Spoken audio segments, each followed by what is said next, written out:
FAGAN. Welcome to Australian Musician. Great to be back. Before we talk about your new album, VITO, I just wanted to talk about some key points in your bio. Tell me about your grandfather, Milton Parks. Yes, my grandfather Milton and his brother Cecil, they were concert musicians and child prodigies from Williamstown originally, and particularly Cecil Parks, my great uncle, he was quite a household name in Australia. He was a real child prodigy. He toured to America at the age of 14 in 1917, and upon his return he was picked up by Dame Nellie Melba as her featured opening artist, and Melba took Cecil all around Australia, so quite a very big music history there. Your tour with Billy Connolly was quite a significant event along your career path. Tell me about that, how that came about. Yes, the career highlight, and it's been an invaluable ticket for me ever since. The opportunity came from a Queensland huntsman spider. There was another guitarist who was doing a big tour for Michael Crawford, and they took ill after they had an encounter with a spider. And then I got this phone call at home, look, our guitarist has taken ill, can you fill in tonight at the Rod Laver Stadium opening for Michael Crawford? And I said, sure. And from the success of that, I was invited to tour with Billy. It was the Billy Connolly tour of 1999-2000, and I was quite fortunate that I actually got to do the whole tour. Malcolm, the tour manager, told me at the end of the tour, look, usually we don't have the same act on. Maybe I was cheap, I don't know. But he said, but you know, if you didn't work out, we had an alternative act, a dancing poodle act. So hence, it's on my CV. But probably what's more relevant, Billy and I became great friends on that tour. He made me feel so welcome. We played music together each night because he's a fantastic Celtic frailing banjo player. And actually at the end of the tour, Billy gave me his banjo as a gift. And the running gag I have on my shows is that a comment on my guitar playing? But it was a life-changing experience, that to do 53 nights, and it was a lot of pressure. I had a 20 minutes solo spot where I used the 10-string, Celtic steel string and electric ukulele. And it was the ultimate education in touring. I wasn't the main act, but I had to really pump it out to get the audience ready for when Billy came out. And also interacting with Billy, he'll give me feedback each night, and seeing how he, as he says, attacks the audience. They're a wild beastie to be tamed. That's just incredible, invaluable experience. And you know, it led to me being invited to perform at the Edinburgh Festival. It's where the Lord of the Strings comes from, because I was christened Lord of the Strings by Billy. And yeah, it came at the right time in my life to help me project more onto an international stage as well. Another event that's sort of figured in your life a bit is the Winfield International Fingerstyle competition. Tell me about that. Yes, for years I've been looking at the Winfield books, and finally in 2010 I said I'm packing my bag and going. It's a great event. Artists such as Nick Charles are often featured there, and Tommy Emmanuel. And the big part is the competition, where they have 40 finalists from all around the world, and you get to play your 3 minutes very quickly. I've managed to get to the final round, haven't quite made it to the winning posts, but just the experience is fantastic. 50,000 people attend the event, and they have a camp outside the festival where people jam all day and all night. And in the American tradition, they're like families of 4 generations all playing and jamming together, like every second tense, like the Carter family. And I also got to meet my great friend now and producer, Carter Green, who I've now done 5 albums with. So I travel to Winfield each year, have a go in the competitions, and then do some recording with Carter. And it's just such positive, fun energy. And even though it's mainly bluegrass, and as people know, I'm mainly a Spanish style player, they still love the style and really accepting and encouraging. Fast forward to 2018, you've got a new album, El VITO, Spanish guitar album. Do you recall hearing Spanish guitar for the first time? I remember most distinctly my parents very wisely, they took me at the age of 7 to see A Hard Day's Night at the drive-in. That puts my age in perspective. And then at the age of 10, my folks took me to see John Williams at the Melbourne Town Hall, and he played the famous Asturias. I thought, that's guitar playing. So, and then we bought a record at the end of the concert. And of course, you can hold a record. And, you know, that's how I was introduced to the music I love, is from LPs. And I really recall the experience of holding a record, looking at the cover, whether it was Sgt. Pepper or a Yes album or a flamenco guitar album. That great joy of listening to the music and looking at the artwork at the same time. Who were some of the, or what were some of the Spanish guitar albums that were a big influence on you? Well, probably John Williams plays Spanish music. And, you know, for a 10-year-old, well, for me, it was pretty advanced music. A lot of the Granados, Albéniz, and Manuel de Falla. And over lifetime, I've actually learnt all the music on that album. But at the same time, I got to hear Paco Peña, Sabicas, and Carlos Montoya. Also, again, from my folks record collection, I started going out exploring. And, you know, at record fairs and things, you know, you find, what's this guitar album? What's this one? And I think it's very important that I did get a great dose of flamenco as well as the classical guitar, and also Django Reinhardt and Leo Kottke. To me, it was all guitar. I didn't really need it to be one particular style. And just the thrill of holding the album and seeing the picture of the artist, and it would really conjure up images. You could really stimulate your imagination. Sometimes I wonder if we get fed too much with all the videos and everything. You know, and a great album cover could stimulate your imagination. So with El Vito, how did you come up with this particular collection of songs? El Vito is actually a traditional Andalusian folk song that's been given many treatments, or even up to orchestral level.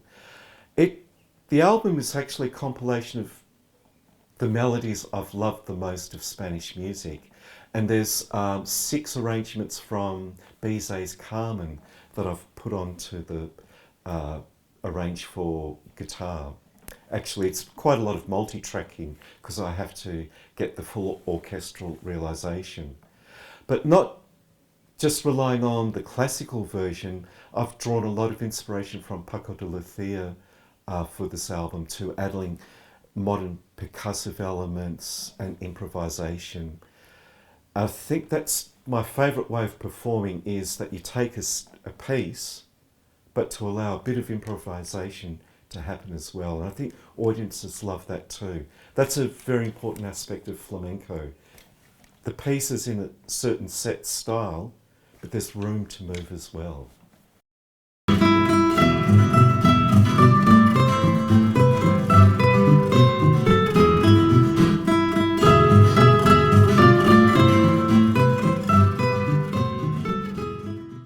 So how do you begin to arrange or rearrange someone else's music? What's the starting point? Well, it's actually the starting point for all classical guitarists, because most of our repertoire is from the piano, which is quite funny because composers such as Albéniz, great piano player, travelled the southern region of Spain under Lucia, and he wrote a music picture piece of each city he visited, Asturias, Cadiz, and he got his inspiration from listening to guitar. So it's funny that guitarists are taking it back from the piano and putting it back on guitar. And, well, I had great teachers at the Victorian College of the Arts, Joachim Schubert, Peter Lynch, back in the good old days. And it's hard slog to take an orchestral piece of music and think, how can I put this onto the instrument and still flow musically? That's the great challenge. The key to it always is follow the melody. I was very fortunate at the age of 17, John Williams did 2 weeks of masterclasses at the VCA. And I just remember that consistently, he's saying, always follow the melody and everything else will fits to that. And that's when, you know, do I want to give it a certain flamenco feel or something? That's the rhythm you can put with the melody.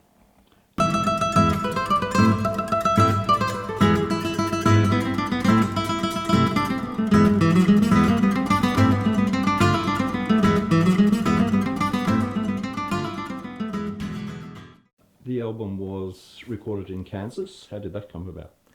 Well, as we spoke about, from going to the Winfield Bluegrass Festival, I met, I think, the best producer I could find, Carter Green, who's based in Kansas.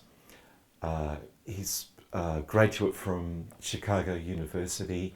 He's quite rare in that he's totally prolific in Pro Tools and recording, as well as reading and conducting.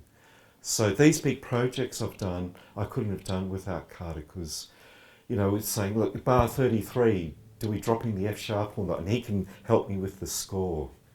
But he also keeps me musical as well. It's always that, it's a problem with digital recording to be super clean and accurate, but still flowing musically. Tell me about the guitar that you used on this album. It's the Richard Howell 10-string. He's my favourite guitar maker in the world, Richard, and a great friend based here in Mornington, Victoria. And it's a 6-string guitar, as in the top strings. But we have 4 extra bass strings, A, B, C, and another B. It gives it nearly a 5.5 octave range, which is great for realising orchestral music and giving extra tonal colours. You can make your simple A minor chord more colourful. It's sort of like having a lute and harp at the same time. Was there a particular track that was more complex to record than others, and more takes? Probably some of the tracks have up to 10 parts to get the full orchestral realisation. So actually Toreadors was such a piece, and it can get to be a bit of a minefield when you're doing the 10th take, thinking, I've got to drop in on the 9.5 beat, you know. So you've got to drop in on the 9.5 bar to get the part right. So I had to become my own orchestra. But, you know, there are a lot of solo pieces as well, and to get them in one take, that's not always straightforward. But I really believe in that old adage that if you don't get it in within 3 takes, you've got to rest it. Because each time you put in, you lose a bit of energy. So there's a whole range of performance styles on this album, from the full orchestral to the solo, and each has its own particular challenge. Why was El Vito the title track? El Vito, I always take direction from my audience, and it's a piece I've played for many years, and after the concert when we have a chat, people say, I really love that one, X, and I always take notice of what X is. And I gave it a bit of my own flavour, my own improvising, which when you record actually becomes a composition. It's a funny thing, that composing, improvising. But I've taken the traditional melody and then done my own extemporising. You've released the album on vinyl. Have you just done that with previous releases? No, in fact, I think this is a first in Australia for about 20 years of a whole brand new Spanish guitar album being released on vinyl. And two reasons for it. Definitely acoustically, I think there is a warmer sound on vinyl. I've done the A and B test here at home. But also, there's a lot of nostalgia with this, that I grew up as a young boy holding albums like this. And of course also the wonderful artwork, which I especially commissioned from my great friend Jennifer Gadsden. And I said, well, we want a Spanish feel, a bit of Picasso, bright colours, the Spanish feel. El VITO means the dance. And so that's why we have a dancer.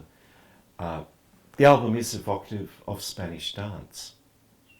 The album is out, but you're doing a tour now. Tell me about the tour that's coming up. Yes, it's an extensive tour of New South Wales leading to a big launch at the Sydney Opera House.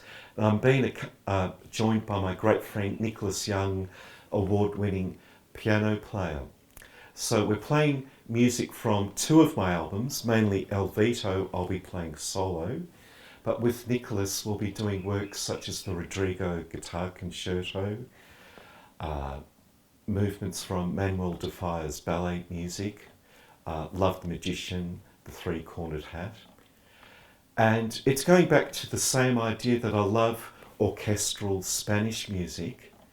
To perform it live, there's no better instrument than a concert grand piano player, and Nicholas is a monster on the piano, a finalist of ABC competition.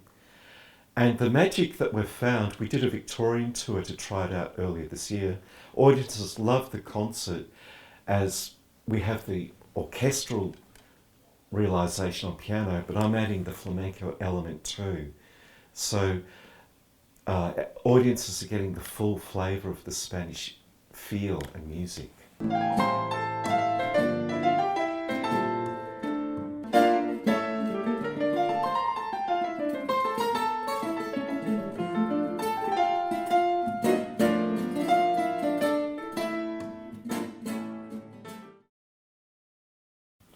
And where can people buy the album? Coming direct to my website, the www.matthew-fagan.com, or else best at any of the concerts. We've got a big one coming up in Melbourne at Deakin Edge on the 29th of November. There'll be more about that. And as part of the tour, yes, we have a special package